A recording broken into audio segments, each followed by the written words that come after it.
Elden Ring, the game that captivated the world in 2022, earning near-perfect reviews from everywhere, has, like I'm sure many of you too, stolen the past 4 weeks of my life from me, and in the midst of an April snowstorm, has left me putting in almost 120 hours into it. It truly has been years since I have played a game this fun and engaging, especially since I mostly play shooters like Call of Duty, but with no previous experience in any other Souls-type game, I was absolutely getting my shit rocked for the first few hours, rewiring my brain to accept deaths and make them into learning experiences. But without any further ado, let's get into my playthrough of Elden Ring. Can I have a fucking grace, please? Please, for the sweet mother of God. Oh, you son of a... Oh my god! First real boss of this game is Margaret Thatcher, who I hate with a burning passion because all he does is just spam really fast attacks that are meant to catch you while you're rolling, and it's really annoying and I just really do hate him. I went backwards!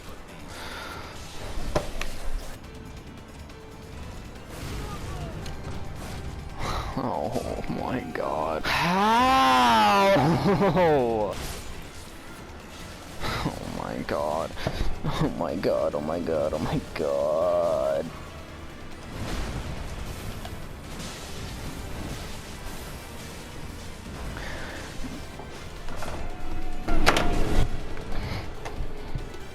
Who the fuck died here and how?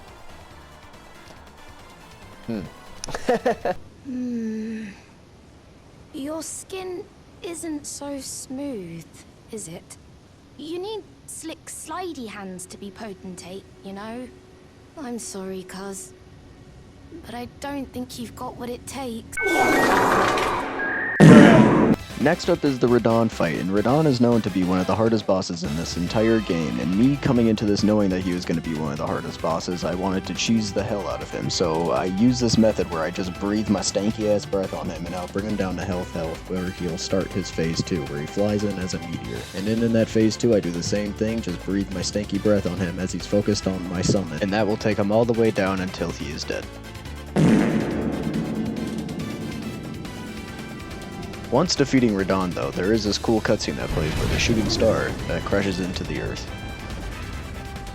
After defeating Radon though, I decide that I want to continue the rest of Ronnie's questline, which led me to the Lake of Rot, which is a big pool of rotten Pyria blood, which will give you AIDS as you walk through it.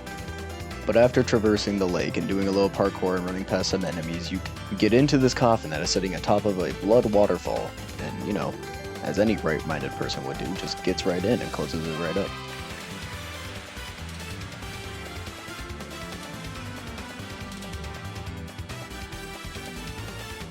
Taking this coffin, however, will take you into the next boss fight against Estelle, who is a very visually cool but very creepy looking monster thing.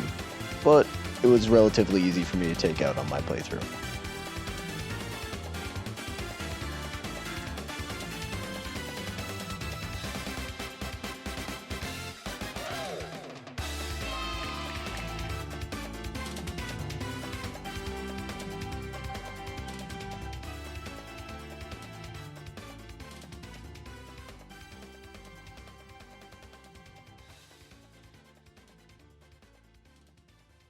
For the next boss fight we have against Commander Neol, and I hate this boss with an absolute burning passion. Not even because the boss fight itself is hard, it's because he has these two little summons that he brings in every time that always have an insane amount of health and do a lot of damage. They are extremely cheesy and I have died many a times to them and I hate them with my whole heart.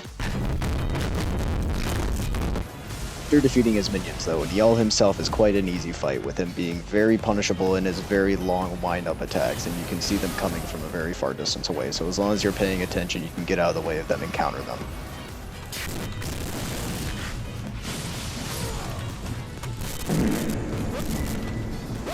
Now on to the most repetitive boss in the whole entire game, Big Fire Bitch as I like to call him, and you know what, for this whole section we're just gonna bing, bop, beep, okay, yep, we're done here. Next boss that I had to fight is Malachith, and in front of Malachith's room there is this tree sentinel here that you have to kill, otherwise he'll just keep hitting you every time you go back, and I made a lot of trips back and forth between here, so I had to make sure that I got him out of the way. On to the actual fight with Malachith, and it took me a few tries just to even get him down to his second phase, but then once I got into his second phase, on my first try I got him down to about 10 health, and then I was a little bit too cocky and got hit by one of his blood flames, which instantly evaporated me into thin dust. God fucking damn it.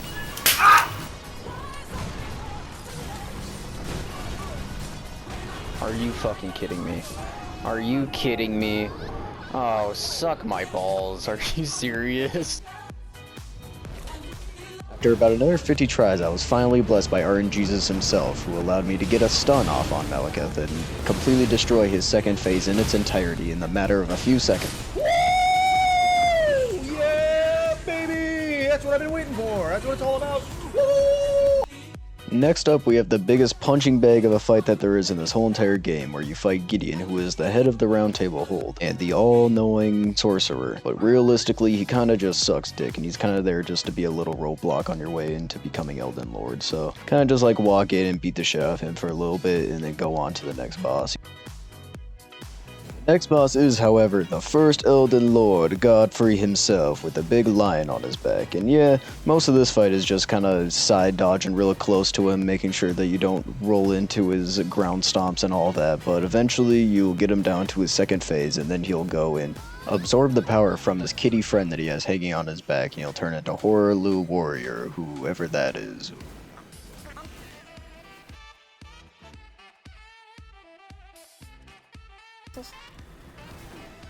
After defeating Godfrey, I realized that I should be the one that should become the Elden Lord now, so I went back to the crib and got fitted up for the occasion.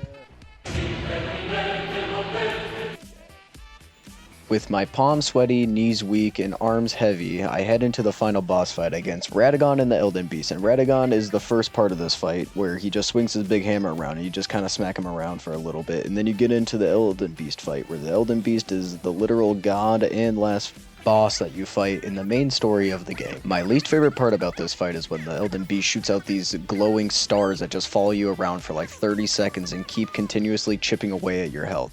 But eventually I do get to kill the Elden Beast. One more. Woo! Let's go, baby! Let's go! Hey! And finally we reach the end of the game, where you get to pick whichever ending you choose, but I personally picked the Ronnie ending, and if you pick any other ending, you are mid as a person, because as everyone knows, Ronnie is the GOAT, and you do not disrespect Ronnie. To every living being and every living soul, now cometh the age of the stars. 1,000-year voyage under the wisdom of the moon. Here beginneth the chill night that encompasses all, reaching the great beyond. Into fear, doubt, and loneliness, as the path stretcheth into darkness.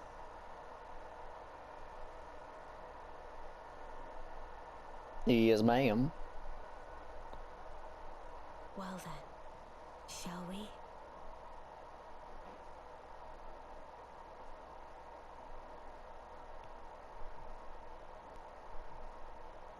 My fair consort eternal.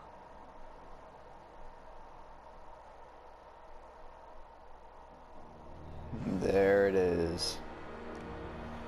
Hey everyone, my name's Clayton, and if you made it to the end of the video, thank you. You should go down to the comments and tell me if you did, but make sure you hit the like on this video because it helps out the channel a lot, and if you like this kind of content, make sure you hit the subscribe button too, because I got more content coming on the way. That's said and done. I hope you have an amazing rest of your day, and I'm out.